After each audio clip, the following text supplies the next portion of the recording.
Hi good morning. നമുക്കിന്ന് ചപ്പാത്തിയുടെ കൂടെ കഴിക്കാൻ പറ്റിയ നല്ലൊരു സൂപ്പർ കറി ഉണ്ടാക്കാം. എന്താണെന്ന് വെച്ചാൽ നമ്മൾ പനീർ ഉപയോഗിച്ചാണ് ഈ കറി ഉണ്ടാക്കുന്നത്. പനീർ ഉപയോഗിച്ച് വലിയ ബുദ്ധിമുട്ടുള്ള റെസിപ്പി ഒന്നല്ല. പനീർ ഉപയോഗിച്ച് കുക്കറിൽ എളുപ്പത്തിൽ ഉണ്ടാക്കാൻ പറ്റിയ റെസിപ്പിയാണ്. ബാച്ചിലേഴ്സിന് എളുപ്പത്തിൽ ഉണ്ടാക്കാൻ പറ്റിയ റെസിപ്പിയാണ്. അപ്പോൾ നമ്മുടെ പനീർ മസാല പ്രഷർ കുക്കറിൽ ഇതുപോലെ തയ്യാറാക്കി നോക്കിയിട്ടില്ലെങ്കിൽ ഉറപ്പായിട്ടും ട്രൈ ചെയ്യൂ. എങ്ങനെയാണ് നമ്മുടെ പനീർ മസാല തയ്യാറാക്കുന്നതെന്ന് നോക്കാം. നമുക്ക് നമ്മുടെ ഇൻഗ്രീഡിയൻസ് നോക്കാം. ഞാനിപ്പോൾ ചെറിയ സവോള ആയതുകൊണ്ട് ഈ ഒരു വലിപ്പത്തിലുള്ള സവോള ആയതുകൊണ്ട് 5 സവോള എടുത്തിട്ടുണ്ട്. വലിയ സവോളയാണെങ്കിൽ 2 വലിയ സവോള എടുക്കാം കേട്ടോ. പിന്നെ ഒരു വലിയ ക്യാപ്സിക്കം എടുത്തിട്ടുണ്ട്. പിന്നെ മീഡിയം വലിപ്പത്തിലുള്ള 2 തക്കാളി എടുത്തിട്ടുണ്ട്. പിന്നെ 200 ഗ്രാം പനീർ എടുത്തിട്ടുണ്ട്. 200 ഗ്രാം പനീറിനാണ് ഈ അളവുകളൊക്കെ പറയുന്നത്. അപ്പോൾ നമുക്ക് ആദ്യം ഈ സവോളയും തക്കാളിയും ക്യാപ്സിക്കവും എല്ലാം കട്ട് ചെയ്തെടുക്കാം. അതിനുശേഷം ബാക്കിയുള്ള കാര്യങ്ങൾ ചെയ്യാം. അപ്പോൾ നമ്മൾ ക്യാപ്സിക്കം ഇതുപോലെ ക്യൂബ്സ് ആയിട്ട് കട്ട് ചെയ്തെടുത്തു. പനീറും വലിയ ക്യൂബ്സ് ആയിട്ടാണ് കട്ട് ചെയ്തെടുത്തിട്ടുള്ളത്. ക്യാപ്സിക്കം പനീറും ഏകദേശം ഒരേ വലിപ്പത്തിൽ കട്ട് ചെയ്തെടുക്കുക. തക്കാളി നീളത്തിൽ ഇതുപോലെ സ്ലൈസ് ചെയ്തെടുക്കുകയാണ് കേട്ടോ ചെയ്തത്. പിന്നെ നമ്മുടെ സവോള നീളത്തിൽ സ്ലൈസ് ചെയ്തെടുത്തു. പിന്നെ നിങ്ങൾ വെളുത്തുള്ളിയാണ് ചേർക്കുന്നതെങ്കിൽ ഒരു 6-7 അല്ലി വെളുത്തുള്ളി മുഴുവനെ ചേർക്കാം. ഞാനിപ്പോൾ ഗാർലിക് പേസ്റ്റ് ആണ് ആഡ് ചെയ്യുന്നത്. അതുകൊണ്ട് ഗാർലിക് പേസ്റ്റ് ആഡ് ചെയ്യേണ്ട സമയം പറയാം. വെളുത്തുള്ളി ആണെങ്കിൽ സവോളയുടെ കൂടെ തന്നെ ആഡ് ചെയ്യാം. ഇനി നമുക്ക് കുക്കർ ചൂടാക്കി എടുക്കാം. അപ്പോൾ ഞാൻ കുക്കറിലേക്ക് കുറച്ച് ഓയിൽ ചേർത്തിട്ടുണ്ട് കേട്ടോ. ഓയിൽ തന്നെ ചേർക്കുക. വെജിറ്റബിൾ ഓയിൽ ഏതായാലും കുഴപ്പമില്ല. നമ്മൾ വെളിച്ചെണ്ണ യൂസ് ചെയ്യരുത്. ഇല്ലെങ്കിൽ ബട്ടർ യൂസ് ചെയ്യാം. ബട്ടർ അധികം ചേർക്കണ്ടല്ലോ എന്ന് വെച്ചിട്ടാണ് ഞാനിപ്പോൾ വെജിറ്റബിൾ ഓയിൽ എടുത്തത്. ഇതിലേക്ക് ഒരു 1/2 ടീസ്പൂൺ നമ്മുടെ ക്യുമിൻ സീഡ്സ് ചേർക്കുക. ക്യുമിൻ സീഡ്സിൻ്റെ ആ ഒരു ഫ്ലേവർ നമ്മുടെ ഓയിലിൽ കിട്ടി കഴിയുമ്പോൾ നമുക്കിതിലേക്ക് വെളുത്തുള്ളിയാണ് ചേർക്കുന്നതെങ്കിലും മുഴുവൻ വെളുത്തുള്ളി ചേർത്ത് കൊടുക്കാം. ഞാനിപ്പോൾ ഗാർലിക് പേസ്റ്റ് ചേർക്കുന്നുണ്ട്. ആദ്യം സവോളയാണ് ചേർക്കുന്നത്. സവോള ചേർത്തിട്ട് ഒന്ന് ഇളക്കി കൊടുക്കുക. ഇനി നമുക്ക് സവോളയ്ക്ക് ആവശ്യമായിട്ടുള്ള ഉപ്പ് ചേർത്ത് കൊടുക്കാം. സവോളയ്ക്കും ഈ കറിക്കും എല്ലാം ആവശ്യമായ ഉപ്പാണ് ഞാൻ ചേർക്കുന്നത്. ഇത് ചേർത്തിട്ട് ഒന്ന് ഇളക്കി വഴക്കിയെടുക്കുക. സവോളയുടെ കളറൊന്ന് മാറി വരുന്നത് വരെ ഒന്ന് ഇളക്കി കൊടുക്കുക കേട്ടോ. ഒരുപാട് അങ്ങോട്ട് കളർ മാറി പോകണ്ട, ചെറുതായിട്ടൊന്ന് കളർ മാറി വരണം, അതുവരെ ഒന്ന് ഇളക്കി കൊടുക്കുക. നമ്മുടെ സവോളയൊക്കെ ഒന്ന് കുക്കായി ട്രാൻസ്പെറൻ്റ് ആയി വന്നിട്ടുണ്ട്. ഇതിലേക്ക് നമുക്ക് ആദ്യം പൊടികൾ ചേർക്കാം. ഫ്ലെയിം കുറച്ച് വെച്ചിട്ട് 1/2 ടീസ്പൂൺ മഞ്ഞൾപ്പൊടി, 1.5 ടീസ്പൂൺ മല്ലിപ്പൊടി, ഞാൻ കാശ്മീരി ചില്ലി പൗഡറാണ് ചേർക്കുന്നത്. 1 teaspoon Kashmiri chilli powder, 1/4 teaspoon garam മസാലപ്പൊടി. ഇത്രയും കാര്യങ്ങൾ ചേർത്തിട്ട് നന്നായിട്ടൊന്ന് ഇളക്കി ഈ മസാലപ്പൊടികളൊന്ന് കുക്കായി വരുന്നത് വരെ വീണ്ടും ഇളക്കി കൊടുക്കുക. 1 മിനിറ്റ് ഒന്ന് ഇളക്കി കൊടുക്കുക. അപ്പോൾ നമ്മുടെ മസാലപ്പൊടികൾ കുക്കായി വന്നോളും. ഇനി നമുക്കിതിലേക്ക് 1 ടീസ്പൂൺ കസൂരി മേത്തി ചേർക്കാം. കസൂരി മേത്തി നന്നായിട്ട് കയ്യിലൊന്ന് തിരുമ്മിയിട്ട് ചേർത്ത് കൊടുക്കുക കേട്ടോ.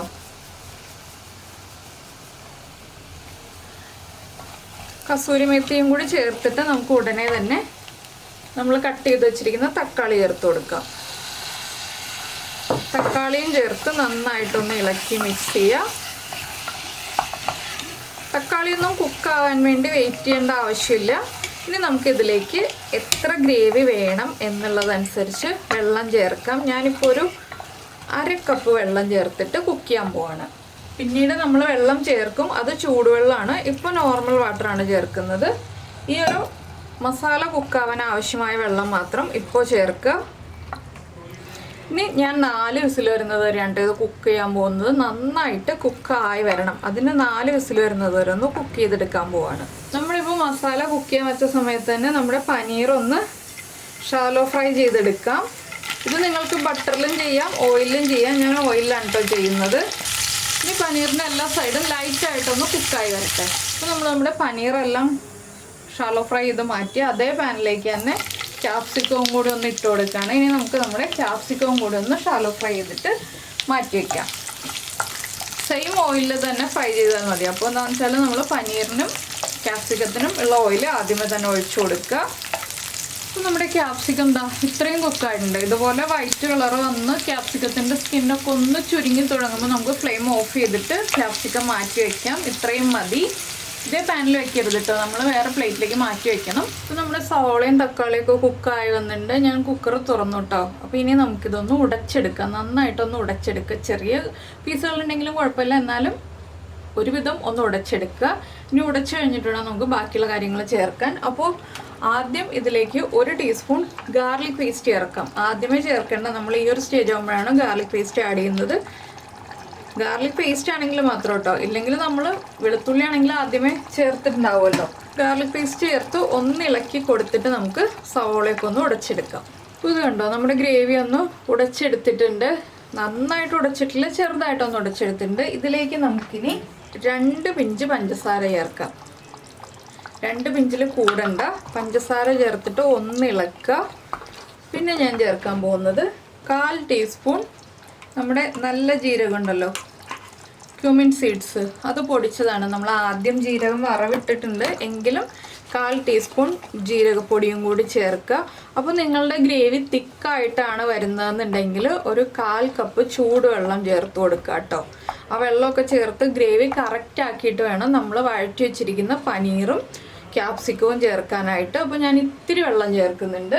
എന്താണെന്ന് വെച്ചാൽ നമ്മുടെ പനീറിലേക്ക് ആ ഒരു മസാല പിടിക്കാനായിട്ട് നമ്മൾ വീണ്ടും കുറച്ച് സമയം ഒന്ന് അടച്ചു വയ്ക്കണം. അപ്പോൾ ഗ്രേവി ഒന്ന് കുറുകും, അതുകൊണ്ടാണ് നമ്മൾ അടച്ചു വയ്ക്കാന്ന് പറയുന്നത്. പിന്നെ നമുക്ക് ഉടച്ചെടുക്കാൻ പറ്റുന്നില്ല, ബുദ്ധിമുട്ടാണെന്നുണ്ടെങ്കിൽ ഓരോ ഓപ്ഷനും കൂടി പറഞ്ഞുതരാം.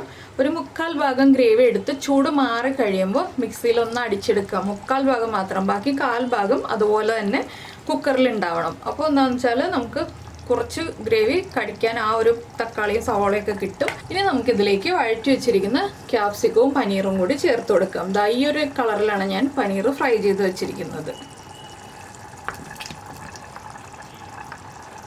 ഇനി നമുക്കിതൊന്ന് നന്നായിട്ട് ഇളക്കി മിക്സ് ചെയ്തതിന് ശേഷം ഒരു 3 മിനിറ്റ് അടച്ചു വെക്കാം കേട്ടോ. 3 മിനിറ്റ് അടച്ചു വെക്കുമ്പോൾ ഞാൻ ഈ കുക്കറിൻ്റെ അടപ്പ് ഉപയോഗിച്ച് തന്നെയാണ് അടച്ചു വെക്കുന്നത്. ഹൈ ഫ്ലെയിമിൽ തന്നെ, ചെറിയ ബർണറിൽ ഹൈ ഫ്ലെയിമിൽ തന്നെയാണ് അടയ്ക്കുന്നത്. പക്ഷെ വെയിറ്റ് ഇടുന്നില്ല കേട്ടോ, വെയിറ്റ് ഇടാതെയാണ് അടച്ചു വയ്ക്കാൻ പോകുന്നത്. വെയിറ്റ് ഇട്ടിട്ടുണ്ടെങ്കിൽ പിന്നെയും പ്രഷർ വരുമല്ലോ, അപ്പോൾ നമുക്ക് പ്രഷർ വരണ്ട. 3 മിനിറ്റ് ഹൈ ഫ്ലെയിമിൽ അടച്ചു വയ്ക്കാം. ചെറിയൊരു മഴയുടെ സൗണ്ട് ഉണ്ട് കേട്ടോ, അതാണ് ബാക്ക്ഗ്രൗണ്ടിൽ നിങ്ങൾ കേൾക്കുന്നത്. അതൊന്ന് സ്കിപ്പ് ചെയ്യാട്ടോ. എന്താണെന്ന് വെച്ചാൽ എപ്പോഴും നമ്മുടെ വീഡിയോയിൽ ഇതൊന്നും ഉണ്ടാവില്ലല്ലോ. ഇപ്പോൾ മഴ ആയതുകൊണ്ടാണ് ഞാനിപ്പോൾ വീഡിയോ എടുക്കുന്നത്, രാത്രിയാണ്. അപ്പോൾ ഇനി 3 മിനിറ്റ് കഴിഞ്ഞിട്ട് നമുക്ക് ബാക്കിയുള്ള കാര്യങ്ങൾ ആഡ് ചെയ്യാം.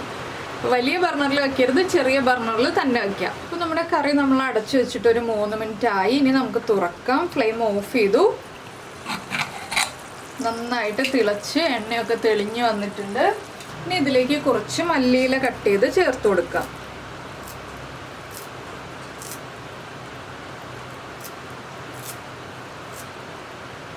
മല്ലിയിലയൊക്കെ നിർബന്ധമായിട്ടും ചേർക്കാം കേട്ടോ, അപ്പോഴേ നമ്മുടെ കറിക്ക് ടേസ്റ്റ് കറക്റ്റ് ആവുള്ളൂ.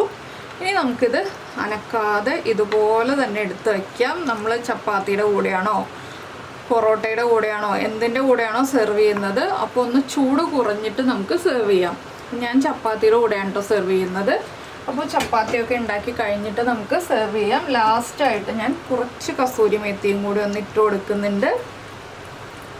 അതും കൂടി ചേർത്തിട്ട് ഒന്ന് മിക്സ് ചെയ്ത് കഴിഞ്ഞിട്ട് അടച്ചു വയ്ക്കാൻ പോവാണ്. അപ്പോൾ നമ്മുടെ പനീറിലേക്ക് നന്നായിട്ട് ആ മസാലയൊക്കെ പിടിച്ചോളും. ഇനി ക്യാപ്സിക്കം ആണെങ്കിൽ ഓവർ കുക്കായി പോയിട്ടില്ല, നമുക്കൊന്ന് കടിക്കാൻ കിട്ടുന്ന പാകത്തിൽ ക്യാപ്സിക്കം കുക്കായിട്ടുണ്ട്. അപ്പോൾ ഇത്രയും ഗ്രേവി വേണ്ട എന്നുണ്ടെങ്കിൽ നിങ്ങൾക്ക് ഒരു 2 മിനിറ്റും കൂടി അടച്ചു വയ്ക്കാം കേട്ടോ. അപ്പോൾ നമ്മുടെ കറിയുടെ എല്ലാ കാര്യങ്ങളും കഴിഞ്ഞു. ഇനി സെർവ് ചെയ്യാന്നുള്ള പരിപാടി മാത്രമേ ഉള്ളൂ. അപ്പോൾ ഞാൻ ചപ്പാത്തിയുടെ കൂടെ സെർവ് ചെയ്യും. അപ്പോൾ എന്തായാലും നിങ്ങൾക്ക് എല്ലാവർക്കും ഈ ഒരു റെസിപ്പി ഇഷ്ടമായി എന്ന് വിചാരിക്കുന്നു. അപ്പോൾ നമ്മുടെ ചപ്പാത്തിയും കറിയും ഇതാ റെഡി ആയി കഴിഞ്ഞു. ഇടിയപ്പത്തിൻ്റെ കൂടെയും ചപ്പാത്തിയുടെ കൂടെയും പൂരിയുടെ കൂടെയും പൊറോട്ടയുടെ കൂടെ ഒക്കെ കഴിക്കാം കേട്ടോ. അപ്പോൾ നിങ്ങൾക്ക് ഏതിൻ്റെ കൂടെയാണോ കഴിച്ചിട്ട് ഇഷ്ടമായത് എന്നുള്ളതൊന്ന് കമൻറ്റ് ചെയ്യണേ. സാധാരണ നിങ്ങൾ ഇഷ്ടപ്പെട്ടു എന്ന് കമൻറ്റ് ചെയ്യാറുണ്ട്, പക്ഷേ ഏത് റെസിപ്പിയുടെ കൂടെയാണ് സൈഡ് ഡിഷായിട്ട് ഇഷ്ടമായതെന്നൊന്ന് കമൻറ്റ് ചെയ്യണേ. അതുപോലെ തന്നെ ഈ റെസിപ്പി ഇഷ്ടമായി കഴിഞ്ഞാൽ ഒന്ന് ലൈക്ക് ചെയ്യാനും മറന്നുപോയില്ലല്ലോ. പിന്നെ നമ്മുടെ ചാനൽ ആദ്യമായിട്ട് കാണുകയാണെങ്കിൽ നമ്മുടെ വീഡിയോ പ്രസൻറ്റ് ചെയ്ത രീതിയൊക്കെ ഇഷ്ടമായി എന്നുണ്ടെങ്കിൽ നമ്മുടെ ചാനലൊന്ന് സബ്സ്ക്രൈബ് ചെയ്ത് സപ്പോർട്ട് ചെയ്യണേ. സബ്സ്ക്രൈബ് ചെയ്യുന്നതിന് ഈ വീഡിയോയുടെ താഴെയുള്ള റെഡ് സബ്സ്ക്രൈബ് ബട്ടൺ ഒന്ന് ക്ലിക്ക് ചെയ്യണേ. അപ്പോൾ നമുക്ക് നമ്മുടെ അടുത്ത റെസിപ്പിയുമായിട്ട് അടുത്ത ദിവസം വീണ്ടും കാണാം.